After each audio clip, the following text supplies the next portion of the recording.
윤석열을 파면시킬 수 없는 미국의 처지. 윤석열 파면에 불길한 기운이 감돈다.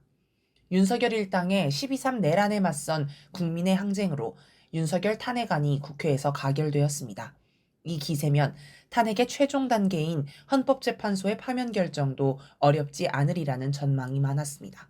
그런데 2주도 채 지나지 않은 지금 보면 분위기가 심상치 않습니다. 일단 한덕수 체제가 국민과 야당의 눈치를 보지 않고 내란 대행 역할을 적극적으로 하고 있습니다. 한덕수는 19일 양곡관리법 등 6개 법안에 거부권을 행사했습니다. 권한대행은 현상 유지의 권한만 있으므로 거부권을 행사하는 것은 월권이라는 게 법률 전문가들의 분석입니다. 그러나 한덕수는 자기가 선거로 뽑힌 대통령인 양 12.3 내란 특검법과 김건희 특검법 등 이른바 쌍특검도 거부권을 행사할 것이라고 시사했습니다. 또 공석인 헌법재판관 3명 임명을 두고서도 여야 합의가 필요하다며 임명을 거부하겠다고 밝혔습니다. 야당이 한덕수를 탄핵하겠다고 경고했지만 아랑곳하지 않습니다. 내란 정범으로 수사와 처벌 대상이라는 게 믿기지 않을 정도로 한덕수는 마치 윤석열이 빙의한 것처럼 내란 대행을 하고 있습니다. 탄핵안 가결 직후 아수라장이 됐던 국힘당도 대열을 정비하고 역공에 나서고 있습니다. 새 원내대표에 이어 당대표 권한대행까지 맡게 된 권성동은 지역 가면 욕도 먹겠지만 각오하고 얼굴을 두껍게 다녀야 한다라며 윤석열 파면을 막기 위해 국힘당이 똘똘 뭉치자고 하였습니다.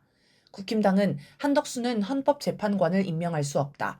한덕수를 탄핵하려면 국회의원 200석이 필요하다는 등 초헌법적 주장을 하면서 전국 반전을 노리고 있습니다.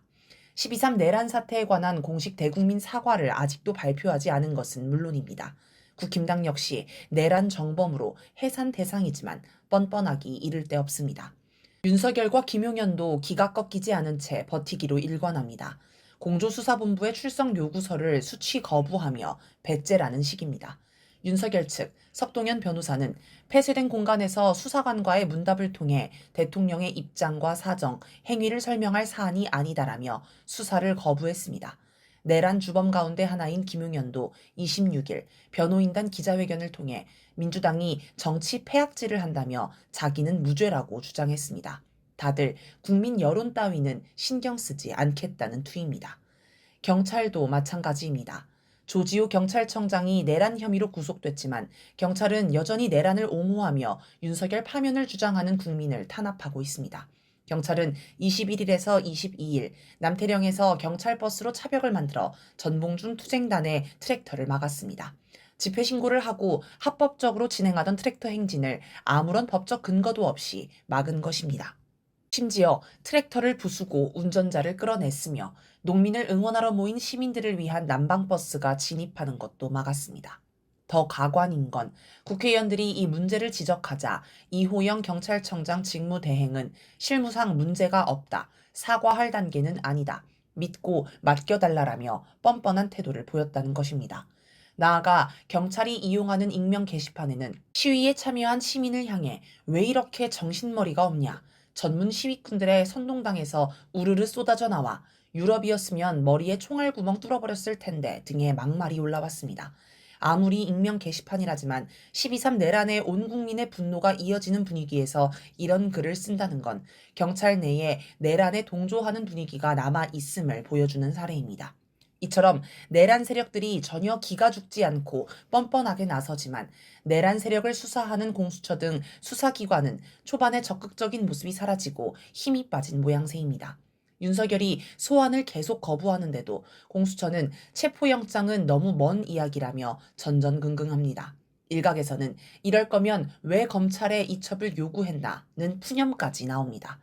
이런 식으로 시간이 가면 윤석열 탄핵과 12.3 내란 사태 응징이 흐지부지 끝날 수도 있습니다. 미국은 윤석열 파면을 반대한다. 강력한 국민의 항쟁을 보면서도 내란 세력이 고개를 뻣뻣이 쳐들고 있을 수 있는 건 미국이라는 든든한 뒷배가 있기 때문일 것입니다. 미국은 한덕수 체제를 지지한다고 벌써 몇 차례나 공개 선언을 했습니다.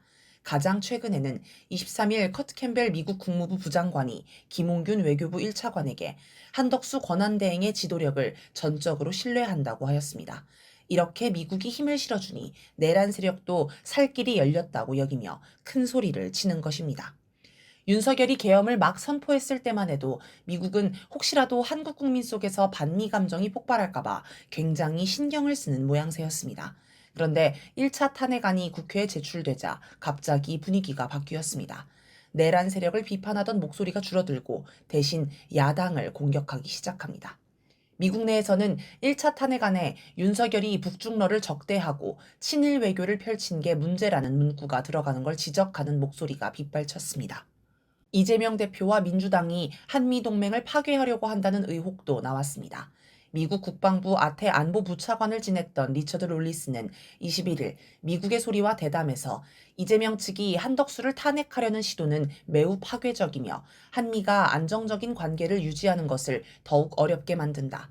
진보정당, 민주당의 의미는 북한과 관련한 진보 정책을 실현하기 위해 동맹이나 동맹체제의 대부분을 희생할 용기가 있다고 본다라고 주장했습니다. 23일 발표한 미국 의회조사국 보고서에도 이재명 대표를 반미, 반일, 친북, 친중 인사로 묘사하면서 우려하는 내용이 담겼습니다. 이처럼 미국은 이재명 대표를 극도로 경계하며 차기 대선에서 승리하지 않기를 바랍니다. 그런데 만약 윤석열이 지금 파면돼 대선을 치르면 이재명 대표가 승리하는 건 거의 확실합니다. 그러니 미국은 윤석열 파면을 막고자 할 것입니다. 그래서 한덕수를 지지한다, 이재명을 믿을 수 없다는 목소리를 계속 내면서 내란 세력에 힘을 실어줍니다. 미국은 헌재가 판결을 최대한 미루도록 압박하면서 전국 반전을 노릴 것입니다. 가장 손쉬운 방법은 재판을 빨리 진행해 이재명 대표가 대선에 출마하지 못하도록 막는 것입니다. 그런데 만약 이런 일이 발생하면 지금과 비교도 안 되는 거대 항쟁이 일어날 수 있습니다. 안 그래도 부글부글 끓어오르는 민심에 기름을 끼얹는 꼴입니다. 그러니 미국도 재판부도 눈치를 볼 수밖에 없습니다. 어찌어찌해서 이재명 대표의 대선 출마를 막는 데 성공해도 문제는 남습니다. 이재명 대표와 비슷한 노선을 가진 김민석, 정청래, 추미애 의원 등이 대신 대선에 출마해도 지금 분위기에서는 충분히 정권을 줄 수 있습니다. 이들이 집권할 수 있는 건 개인의 정치적 견해나 특징 때문이 아닙니다. 이들이 당심과 민심에 올라탔기 때문에 기회가 열린 것입니다. 미국에는 민주당 내에서 이재명 측과 경쟁 관계에 있는 김동연, 김경수, 김두관 등을 내세우는 방법도 있습니다.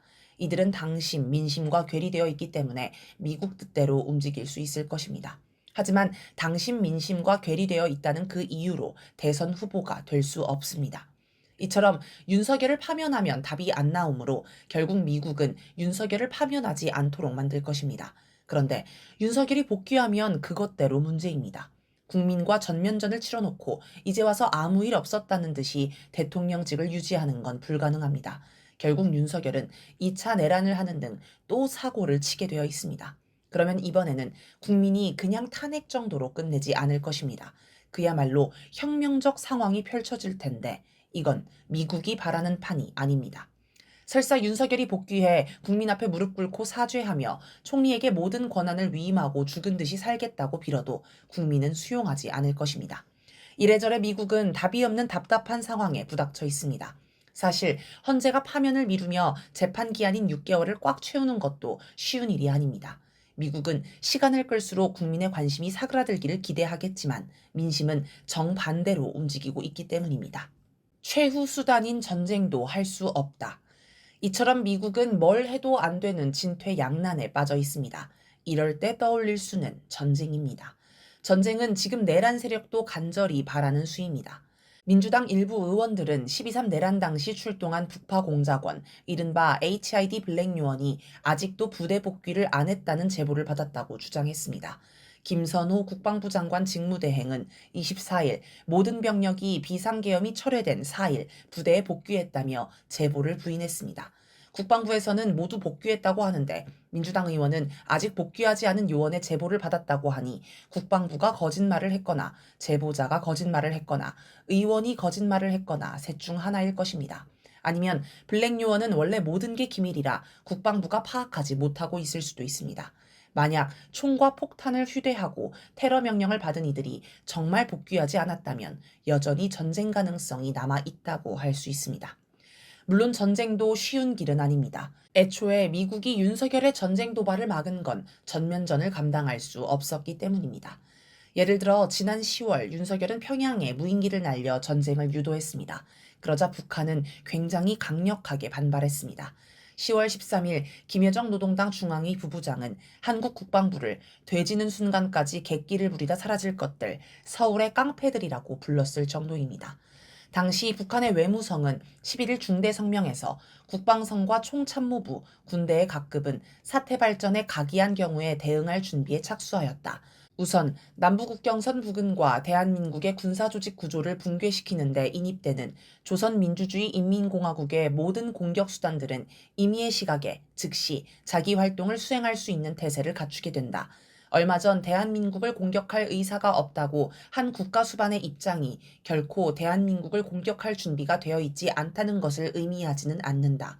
모든 공격력 사용을 준비 상태에 두고 우리는 대한민국에 마지막으로 한 번 더 최후 통첩으로서 엄중히 경고한다고 하였습니다. 여기서 국가수반은 김정은 국무위원장을 이야기합니다. 북한에서는 최고 지도자의 의도를 마음대로 해석하지 않습니다. 즉, 이 중대 성명의 내용은 김정은 국무위원장의 승인 아래 발표되었다고 봐야 합니다. 이처럼 북한은 김정은 국무위원장의 승인 아래 최후 통첩까지 한 상태였습니다. 여기서 김정은 국무위원장이 공격을 결정하면 곧바로 전면전으로 넘어갈 상황이었습니다. 그리고 아마도 북한은 미국에도 이런 내용을 전달했을 것입니다. 북한은 한국 군부의 행동은 모두 미국의 지시에 따른 것이니 미국이 책임져야 한다고 주장해 왔기 때문입니다. 그러자 14일 유엔사 사실상 미군이 입장문을 내 평양 무인기 사건이 정전협정을 위반했는지 조사하고 있다고 밝혔습니다. 무인기가 북한 영공에 들어간 건 명백한 정전협정 위반이므로 유엔사의 발표는 한국군을 통제할 테니 군사행동을 멈춰달라는 신호라고 해석할 수 있습니다. 미국은 국지전으로 끝나는 통제할 수 있는 전쟁이 아닌 전면전을 감당할 수 없습니다. 그러나 북한은 미국의 바람과 달리 전쟁은 곧 전면전이며 전면전은 곧 핵전쟁이라고 반복해서 경고합니다. 북한이 미국 본토를 핵공격할 수 있는 능력을 갖추는 바람에 미국이 전쟁 카드를 꺼낼 수 없게 된 셈입니다. 전쟁으로 전국을 뒤집지도 못하니 미국 처지가 참으로 난감합니다. 이러지도 저러지도 못하는 가운데 미국은 폭발하는 민심을 제압, 통제하는 방법을 모색할 것입니다.